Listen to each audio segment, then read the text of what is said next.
All right. Today we're talking with Navy veteran Vince Scott, cryptologist in the Navy. Vince, before we get to talking about all the great entrepreneurial stuff you've been doing since your military time in the military, take us back and tell us what you did in the Navy. Yeah, sure. So I started out as a Navy shipboard engineer. I decommissioned an old Knox class frigate and then was on the pre-commissioning crew of a brand new Aegis cruiser. And then I fell into the clutches of the National Security Agency and became a Navy cryptologist. Most people don't realize NSA is actually a part of the Department of Defense. It's not an independent agency. And more than half of its workforce is uniformed military. It is actually formed out of the code breaking activities of the Second World War, led by the Army and the Navy. And that was actually created by Truman in order to sort of make the Army and the Navy talk and get along and give him one set of answers instead of getting it from the Navy on even days and the Army on odd days. Interesting. What exactly does a Navy cryptologist do? Well, I think, there's two sides to cryptology, offense and defense. Offense is sort of how do you electronically exploit our adversaries in order to gain intelligence and a competitive advantage. And then on the defensive side, it is how do I protect our communications, or how do we protect our communications from exploitation? I spent all my time playing the offensive side of the ball. My last military role, I was the Deputy Chief of Intelligence Collection for Europe and parts of Africa. Nice. Wow. Can you talk about your transition out of the Navy and how you ultimately get into this entrepreneurship stuff? Yeah, sure. So I left the Navy in 2010. I retired. I went to work for Oklahoma State's multispectral laboratory, a not-for-profit hung off the university, spin-in technologies back to the DoD. There was a lot of how do we spin companies out of that organization, and really, I think entrepreneurship or having your own company has a lot of potential advantages. Certainly, from it's a higher risk, higher reward sort of approach, because a steady job gives you a paycheck every day and health insurance and all that stuff. But really, there's a real limit on how much you can advance in that space. From an entrepreneurship perspective, much higher risk. You're out there, it's on you. You've got to build that company. You've got to make that work. You've got to deal with the regulatory aspects. You've got to deal with the product and sales aspects. You've got to deal with the people aspects. All of those things are challenges. If you're up for that kind of challenge, I think the potential rewards in entrepreneurship are enormous. I've actually found that I like not necessarily having a boss, right? So really it's on me. And if I decide to do it, then we can go do it.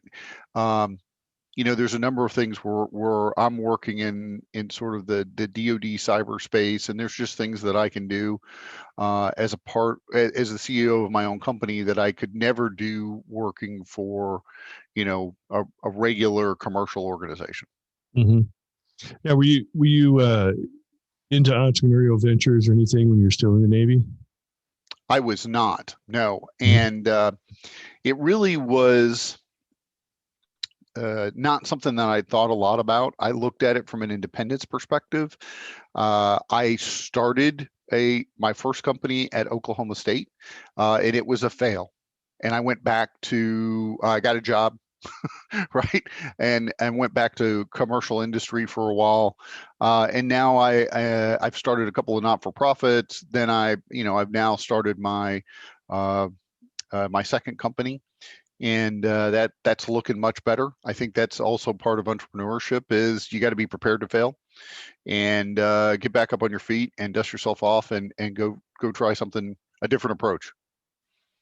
Right. I had many entrepreneurial ventures while I was still in the Marine Corps, but my last couple of years in the Marine Corps, I was kind of in an academic environment at the Army's Command General Staff College. And I decided, I'm finally going to go get this master's degree. And I actually got a master's in entrepreneurship from Oklahoma State. at the same time that you were down there, and you actually went through their veteran entrepreneurship program, which um, myself and Justin Constantine, another Marine, we were actually the guest speakers for the kickoff of the veteran entrepreneurship program down there one year. So heavily intertwined with the Oklahoma State community. And there's a lot of things going on, great things going on with like the veteran entrepreneurship program at Oklahoma State, and a lot of other universities have some phenomenal boot camps or immersion programs or a number of other things and ongoing support. I can't say enough good things about those programs. Yeah. Right. So if you're a veteran out there and you're thinking about getting into entrepreneurship, uh, what the way Oklahoma State does it, and this is not universal across universities, but several others do it the same way. If you have any kind of VA rating at all, even 0%, but you have a letter from the VA, they'll put you through the program for free. There is not a better deal. They have great instructors. They have highly experienced people. They are there to help you. The Oklahoma State program provides you for a year of mentorship after you graduate. I highly recommend looking around for those types of opportunities because they are out there, and it's a great start if you're looking to get into having your own business. Right. You mentioned your first entrepreneurial venture coming out of Oklahoma State was a fail. But obviously that didn't discourage you because you've started several companies since then. Haven't approached this subject for a while, but one of the things that I pulled out of the Oklahoma State program was entrepreneurship is a process. It's not really about the product or the greatest product or the greatest service. It's if you're going to be successful in entrepreneurship, you have to learn the process. So you can learn that process by running an idea through that ultimately becomes a failure just as much, if not more, than you can learn the process by running it through and actually having it be a success. Absolutely. And I think a potential good approach, I think there's a couple of ways people start companies, right? One way is I'm deeply invested in the company, and the company is me, and I'm gonna be the company forever. It's my baby and I'm going to love it. Right. Mm-hmm. I actually think a better approach to that is look at it as the company is the product, right? How do I build the best company that's viable, that's financially stable, that's growing appropriately, and like you said, has gone through that process, gone through that startup process, and that's a success, right? And not get too much that it's you, right? Mm-hmm. I'm really taking that approach with this new company that I've started now. The company is the product. My intent is to build the company to a point where I can sell the company and I can move on.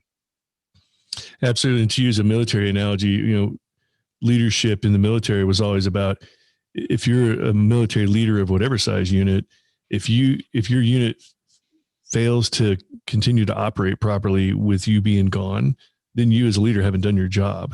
And you have to approach business in the same way. You're right. Your job, your responsibility, especially as a CEO, like you are, this thing should be running without me, and I should be watching it from the 30,000 foot level, and it should always be able to run without me at any time.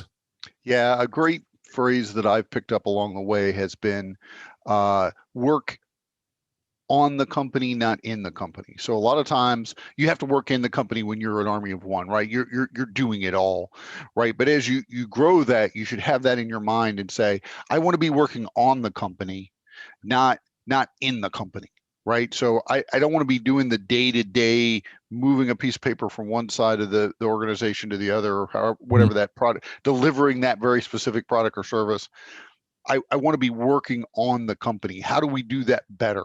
Where's the future of my company going to go? Those sorts of things. So I think you should always be looking to be working on the company, even when you're small and you start, because that gives you that vision, that gives you that strategy that allows you to really succeed over time. And that's very difficult to do, especially as a solo entrepreneur, somebody just starting, just getting going. It's real easy to want to do everything yourself because one, it's free if you do it. Yep. Two, you're on a small budget. Two, it's going to be done exactly the way you want it to be done if you do it. It's so easy to fall into that trap.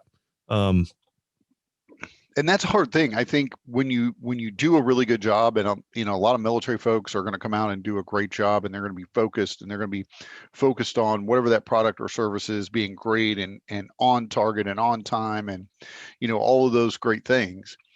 And then it becomes hard to hand that off to someone else who maybe isn't going to do that as well as you do. And if you're really specialized, or you have a real capability, you build it around the skill or something that you bring to the table, which a lot of entrepreneurs do, that can be particularly true. I have a friend of mine I'm working with, and she has her company, and she is just absolutely brilliant.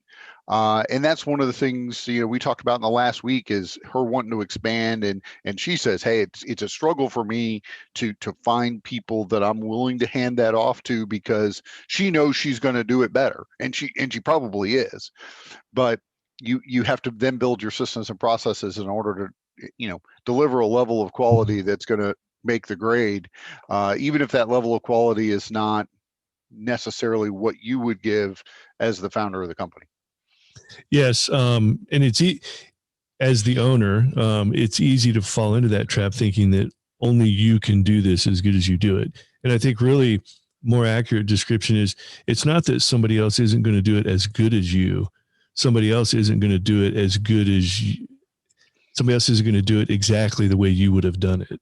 Because that is also true. Exactly how you were going to do it. We're going to do it right. Yeah. And my way is the best way, right? Yeah. And one of my favorite books is The Leadership Lid. It's back here somewhere. And in that whole leadership lid concept, I've got here I've got a number of different irons of the fire. One of the things is Sentier Research Labs, that is an entrepreneurial sort of organization we've started here in Tulsa to take research and development and spin it out into new companies. Working with a company here in Tulsa that clearly it's a 2-person shop, and they have some great technology, and to a certain extent just won't get out of their own way, because it's that, but nobody else will do it like I will do it. I'm afraid somebody's going to steal my stuff, etc. You have to be able to let go of some of that in order to be able to really grow, right? Otherwise, you hit the leadership lid and you're limited. If you won't expand beyond 2 people, you'll never have more than 2 people's man hours in a single week. Yeah. And that puts a real hard limit on how much you can expand and how much you can do. And, I think beginning entrepreneurs are some of those folks that maybe they've been doing it for a long time, but they're still just a 2-person shop or whatever. Mm-hmm. It's almost like, and I think military folks can fall into this trap. It's almost like they feel empowered by the fact that the company won't run without them. And that gives them a sense of purpose, that everything relies on them and they've got to be there all the time to make it operate. Whereas if you've ever been able to pull yourself out and have it continue to operate without you, some people might think that's scary, but the true entrepreneur or the true leader, when they've set something up and they can step away from it and watch it run on its own, that's the ultimate end game right there. I think it's very human. I can think of a number of instances across time, in the military, outside the military, where I've seen exactly what you're talking about with, that. Well, what do I do then? I lose my value if I let you do that work. It's almost like a parent when their kid finally leaves the nest and flies off and they're like, I don't have a purpose now. Like, right. You accomplish your goal by, raising that child and letting them. The goal is, well, you see that with some parents who actually encourage kids to be dependent. Yeah. Right. Forever. People do it. And that happens, right? And that's not a good relationship over time. Right. And really the goal is, no, I want you to be a fully functioning independent adult. That's the goal here. Right. Yeah. Well, hey, Vince, hold that thought. We're going to get to talking about your defense cybersecurity group next, but I do want to take a quick break. So we'll be right back. All right, we're back talking with Navy veteran Vince Scott, CEO of Defense Cybersecurity Group. Funny thing, Vince, when on the break, I mentioned something about Navy Federal Credit Union. Sometimes I pre-record some of the ads I do for Navy Federal, but in the break we were talking about, I'm like, are you a member of Navy Federal? And he's like, yeah. You've been a member of Navy Federal since when? 1985. Yep. It was one of the first things, like I swore in, and they were like, okay, you need a Navy Federal account, and you need a USAA credit card. That's awesome. Same thing. I was at the basic school in 1990, and somebody mentioned it was a prior enlisted Marine that had become an officer. He's like, "Oh, you got to get Navy Federal." Yeah, I've had them for several years, man. They're awesome. I signed up. I still have the same checking account. I am fabulously happy with Navy Federal. Like doing my mortgage through them.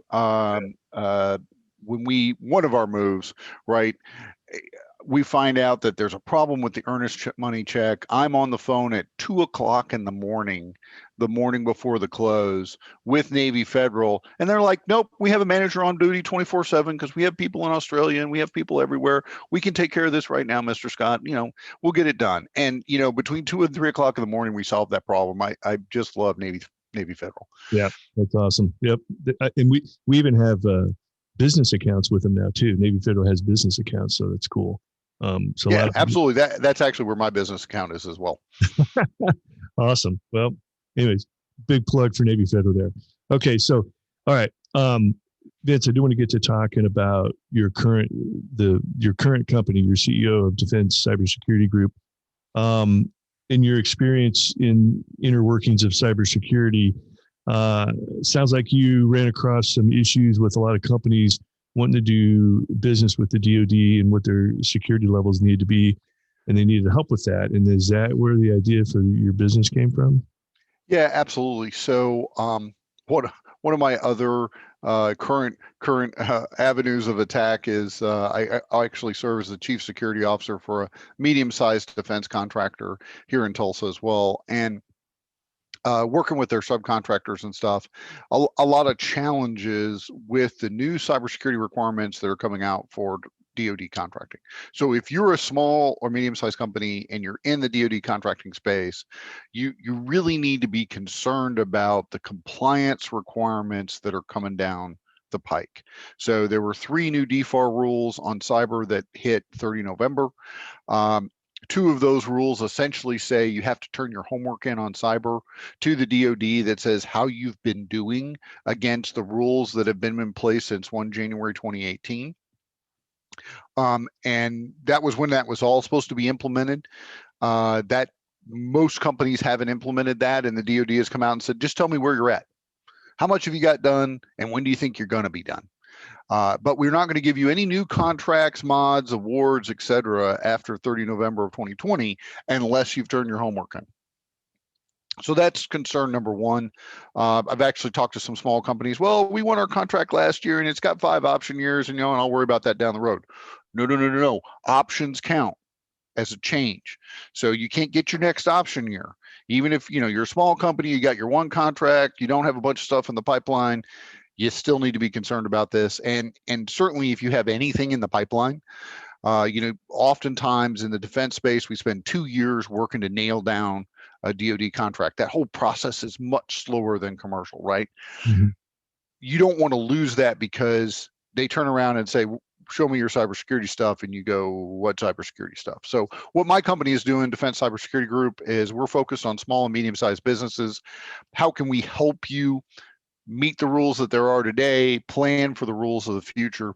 And really the rules of the future around this thing called Cybersecurity Maturity Model Certification, which is the new DoD standard for cyber.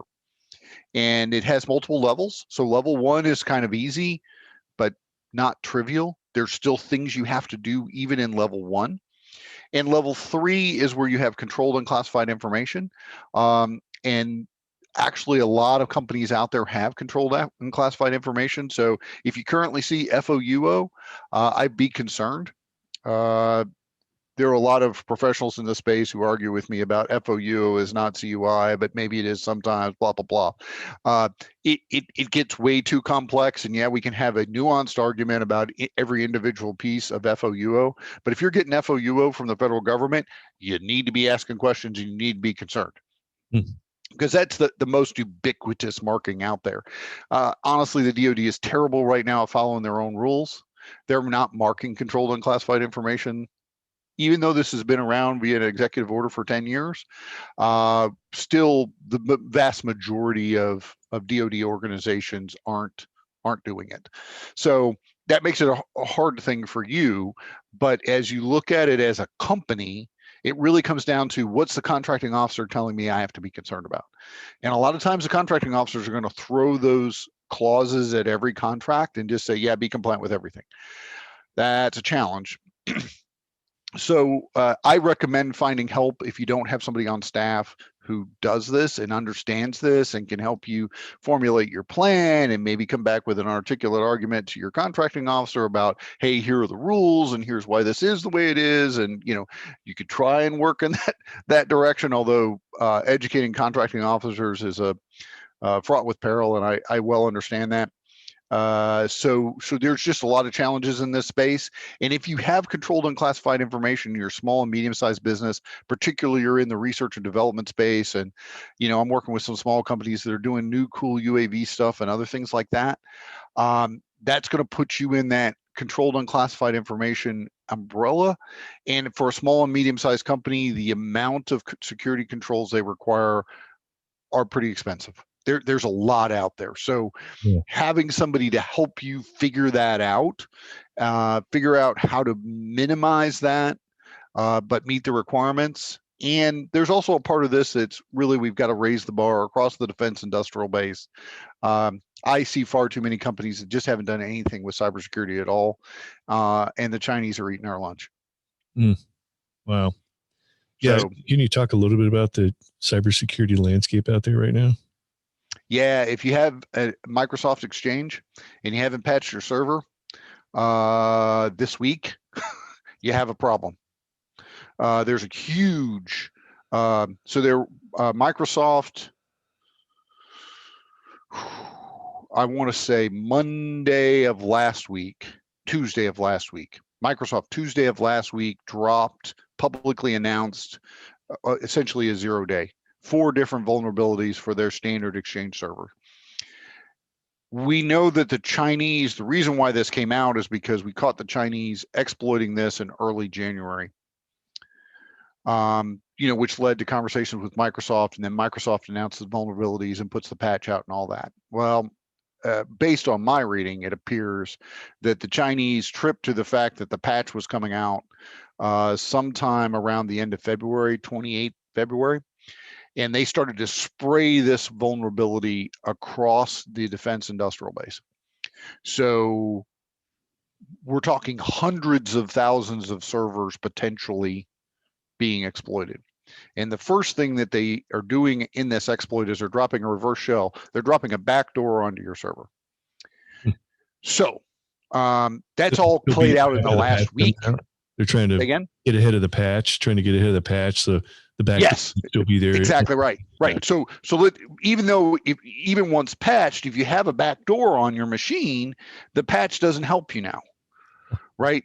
So cleaning that battle space up is extremely important. The very first thing you got to do is you got to go patch your servers. If you haven't done that, and patching a mail server is always fraught with peril because you got to bring the server down and nobody wants to lose email. And the CEO says, yeah, we'll put it off to the end of the month. No. If you haven't done it yet, if you didn't do it this past weekend, you need to plan to do it tonight. It really is that bad. And then there's some tools out there right now that Microsoft has dropped some tools where you can run scans against your server and see if and look for backdoors or the potential for you to be exploited. On at least one of my clients, we've seen that and discovered exploitation with those, with that exploit. So something really to be concerned about today. Completely separate from SolarWinds is a completely different thing. A lot of small and medium-sized businesses don't use SolarWinds as a big platform for IT architecture and configuration, right? But a lot of people have got Exchange. Now, if you're using Exchange in the cloud, right, you're using the Microsoft Office Exchange, Office 365 cloud thing, that was not a vulnerability in the cloud, so you're good there. But if you had, the on-prem Exchange and you were using Outlook Web Access (OWA), you're almost certainly been hacked via that exploit. I mean, they really were spraying it all over the place. So The irony it's of a that big is, deal. like recently associated with a couple of companies that have gone back to Microsoft Exchange, got away from Gmail, the Gmail platform, because of security reasons. And then here we are with Microsoft still having vulnerabilities. It is the security. Everybody has vulnerabilities, right? Yeah. Yeah. I So, mean, this is part of the reason why in the defense industrial base we need to raise our game, right? Unfortunately, in cyber, we have the Tom Brady, Bill Belichick Patriot offense playing against college club sport defense. They're not even playing against Texas A&M, right? They're playing against the intramural squad. It's generally the way I look at this in cyber. So most companies are way behind the power curve from an offense perspective. Offense is going to win, right? Because they're going to put points on the board. So what you need to be able to do is you need to have your defensive architecture set as well as you can. And then cybersecurity is something we do, not something we have, right? There's no buying a tool and forgetting about it in cybersecurity. Now, for small and medium-sized businesses, this is a real challenge, right? Because I can't hire 10 people just to do cybersecurity for me. I'm a 5-person company. What the heck are you talking about? So I think as we go along, I actually like cloud, right? Because this is a great instance where the cloud piece Microsoft had up to date, wasn't vulnerable, etc. I think cloud can be done well. And if you look at cloud from like a Microsoft Office 365 or G Suite for business, Microsoft and Google are spending millions of dollars on their security. Literally. How much money are you spending on your security if you're a 5-person company? So for small companies, I think cloud makes a ton of sense rather than trying to do this in a closet in your office. right. Still needs to be done, configured safely. And from a new DoD requirements perspective, if you're working in the DIB, those cloud service providers have to have certain certifications that they're good for government work.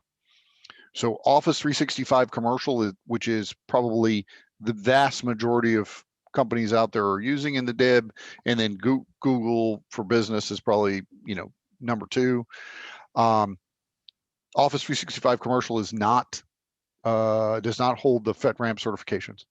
So if you're a Department of Defense contractor, you want to do your stuff in the cloud, you need to look at, there's 2 offerings for Microsoft. One's GCC, government cloud computing, and GCC High. They're more expensive than commercial, but you need to make that investment and you need to be doing your stuff in GCC or GCC High.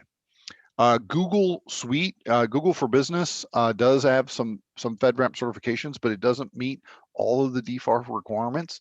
So I'm not aware of a Google offering right now that meets all the compliance requirements for the DoD certifications, and that's a challenge. We may see that change. Microsoft has been all in on expanding their offerings to meet the needs of the compliant community, but that's I haven't seen as much activity out of Google. Interesting that using the cloud concept is a more secure way of doing things that you mentioned. Because I think I've always thought that anything in the cloud, maybe once it's in the cloud, it's really secure, but isn't the vulnerability getting it to and from the cloud? Most cloud goes through your browser, and those browsers use encryption. They use TLS. So that encryption between the endpoint and the cloud usually is pretty good. The problem with cloud is people who misconfigure their cloud data repositories so that they're open to the internet. So that's they don't realize what they're doing. They want to make it easy to access, and then they don't realize they've just given access. It's like putting your hard drive out there attached directly to the internet, right? Anybody can scan for it and find it. That's the biggest problem with cloud. Misconfigurations that leave it wide open for anybody who wants to download stuff from it. And they do. Yeah. Wow. So, so we're getting close to the end of our time here. I do want to, if somebody's interested in contacting Vince Scott, what's the best way to go about doing that?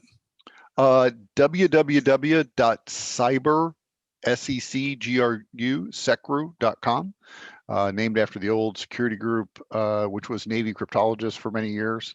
That was always Secru. So I'm cybersecru.com. Oh, that's awesome. Cool. Also, yeah, in along the lines of thinking about entrepreneurship and veteran entrepreneurship, folks in the military community, if you're talking to what you learned down at Oklahoma State in the beginning years of your entrepreneurial career, what kind of things should a budding entrepreneur coming out of the military be thinking about? Be worried about what you don't know. We tend to think coming out of the military that we've got a pretty good feel for this commercial thing. Mm-hmm. There's actually a lot of aspects of this that we just don't have to deal with. We're really strong in get the job done. We're really strong in leadership. We understand technologies, all of those things that you don't always get credit for in the straight up commercial marketplace, but I think are absolutely true. Mm-hmm. But there are things like tax law. How do we set up a company? What are the rules behind that? How do I invoice and depreciation, and just there's a lot of rules on that side that we don't understand. From an entrepreneurial perspective, how do you raise money, right? What is venture capital, and how do I leverage that, and what do I need to be concerned about there? Is it like Shark Tank? Well, no, not necessarily. So I think there's some gaps in our knowledge. Certainly that sort of compliance from a state and local law perspective, tax, that kind of stuff, we don't have a lot of exposure to that. How do we raise capital? Don't have a lot of exposure to that. And I think that's another place where certainly for entrepreneurs, there's some great books out there. You've probably got some you could recommend, Joe. I'd have to go dig through my stack to recall some titles, but I think there are resources out there for that. Study up on that if this is something that you want to do. Yeah. Some of the things you mentioned remind me of one of my Army buddies who's a business guy. He said, businesses are run from spreadsheets. Would you agree with that? I think so. Your cash flow is life. Where's my money and where's it going? Because it controls what actually happens, and that's very different than the military. Yeah, that's interesting. Yeah, most military folks totally miss that concept. I mean, it sounds trite to say that, but it's true. Military folks haven't. Granted, we deal with budgets and when the money comes in or whatever, but we're not in the business of actually creating money or making money, and or oftentimes tracking it, only track it at our unit level, whatever it may be. Well, and it impacts a lot more things. It impacts how many people I have, right? So we don't think about the budget for billets from a military perspective. That comes, I get what I get. I'm a battalion commander and I have what I have, or I'm a division officer, or department head, or whatever, right? That's your cash flow immediately needs to reflect how many people can I hire, because I gotta have a certain amount of cash flow in order to be able to pay those guys. That's actually one of the most important things you look at as an entrepreneur is cash flow, so I can make salary. That we don't have to worry about that all in the military. That's just not a thing. Right. Yeah. All your people are always paid for. They're already paid for when you get them. Yeah. Right. And other than maybe running somebody on TDY or TAD orders or something like that, we have travel budget. Yeah, we got to do the travel budget, but kinds of things, but we never deal with people's salaries, paying for that. Right, and that's the most important thing, because let me tell you, you can't make a salary. That's going to hurt your business prospects, and it hurts your people, and that becomes the thing that keeps you awake at night. Yeah. If you can't make payroll, how long do people usually stick around? Exactly. All right, Vince. To give you the last word, if you're talking to somebody that's getting ready to get out of the military, just got out, looking to get into, they've got a business idea, or they just want to go be their own boss, what kind of advice would you have for them on how to start, where to start? leverage the free resources that are available. We mentioned Oklahoma State University's Veteran Entrepreneurship Program. That's a great example. There are free organizations that you can join in various cities. What's the one that you're leading in Kansas City, Joe? I can't think of the name. Bunker Labs. Yeah. Yeah, Bunker Labs. Bunker Labs, another great, hey, how do I meet other entrepreneurs and have this conversation? Avail yourself of the free resources that are out there. Realize that you've got a lot to learn. Don't just set off into the wilderness alone and unafraid. Absolutely. Great advice. All right, Vince, thanks for the interview. Thanks for the info. Looking forward to your guys' future success, which sounds like you're doing awesome. Joe, great to be here at Veteran on the Move. All right. These two veterans are Oscar Mike.